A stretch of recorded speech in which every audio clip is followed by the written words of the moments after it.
Welcome to the first video of section 9.4. In this section, we are going to be looking at graphing the sine and the cosine function. So we're going to talk about some of the different characteristics that the graphs have, what they look like, and some transformations of those from the parent function. So first problem we're going to look at here, identify the amplitude and period of g of x equals 4 times the sine of x. Then graph the function and describe the graph as a transformation of the parent function, sine of x. Okay, so right now we're just focusing on sine. Next video we'll get into the cosine graph. But for right now, your parent function is just going to be sine of x. So that's our parent function for sine. So anything like 4 sine of x, those are all transformations from the parent functions. And the transformations, they follow all the same rules that you've learned for the other graphs so far this year. So first of all, let's look at what the sine graph looks like. So here we've got sine. We're starting from 0 and going to 2 pi right here. So this is in radians. We're going from 0 to 2 pi. Notice what you see about this graph. It's a wave. We call this a wave function. So it goes up, reaches a maximum point, which is exactly 1 unit above the axis, comes back down right at x equals pi. It crosses the x-axis, comes down, reaches a point of -1, that's its minimum, comes back up, and at 2 pi, exactly, it crosses the axis. Now you'll see if I zoom out, this wave just repeats itself over and over again. So we call this a periodic function or a wave function. You've got this same up and down wave that's repeatedly going through. So since this is a wave that repeats, we're just going to look at one area of the wave. We're going to focus in on this part that repeats. So starting from 0, 0, we go up, down, and come back up at 2 pi. We call that one period. That is one period of this wave. It makes it through one complete cycle. Okay, so let's look at a couple definitions before we answer our problem. So you want to take notes on these. There's a lot of characteristics of our graphs. So we saw in our graph that the range, which is our y values, is between -1 and 1. Okay, if you go back here, our graph never goes above y equals 1 and never goes below y equals -1. Now this is the parent function. You're going to see transformations that do, but on the parent function, the range is between -1 and 1. So the minimum's -1, maximum is 1. Now, the first term that we're going to learn here is called amplitude. So the amplitude is the distance from the middle of the wave to the top. So if you think about on our parent function, our amplitude is the height from the x-axis to the top of our wave. That's the amplitude. Okay. Now, again, if your graph starts shifting around, it's not always going to be from the x-axis up. It's going to be from the middle of the wave up. So another way of thinking that is it is 1/2 of the height of the wave.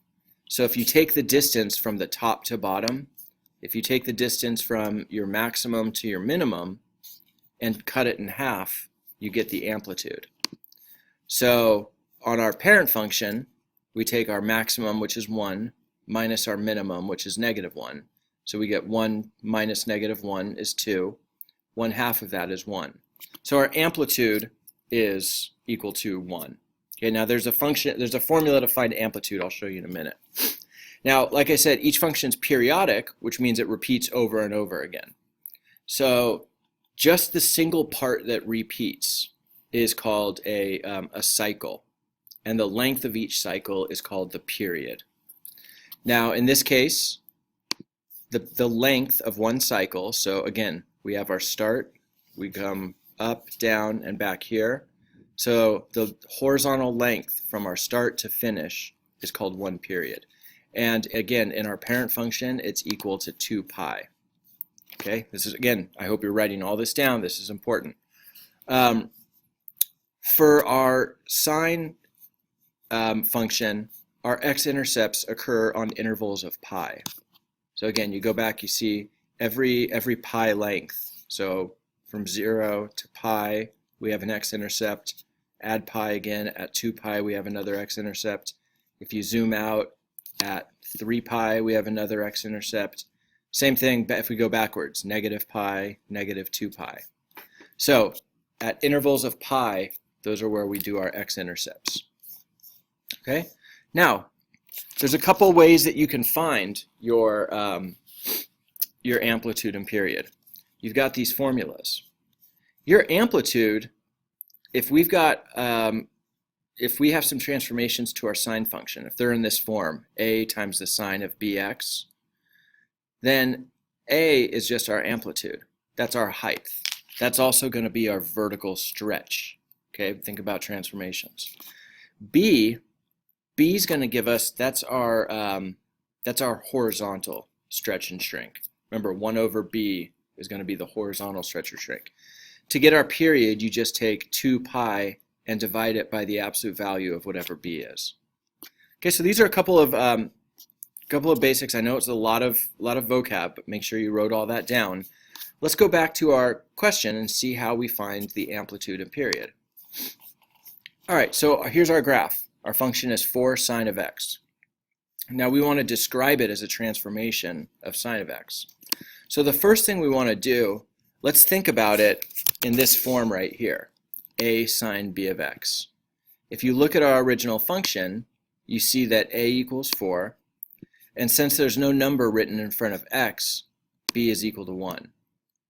So we know our amplitude. Remember, amplitude is just the absolute value of a, which is 4.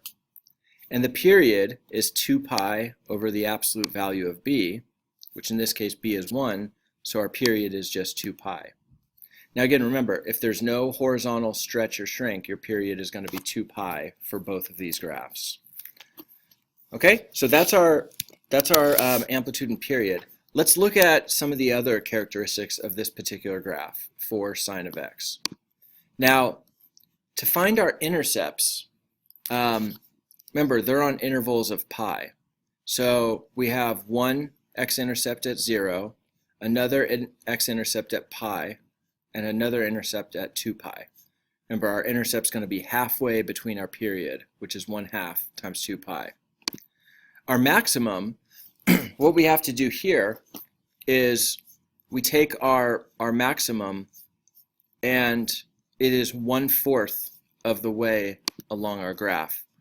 You see, if we start and go from 0 to 2 pi, 1/4 of the way is our maximum value right here. That's going to be true for your sine functions.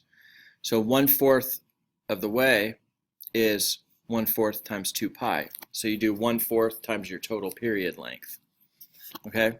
And so your maximum point is going to be at pi over 2 and 4.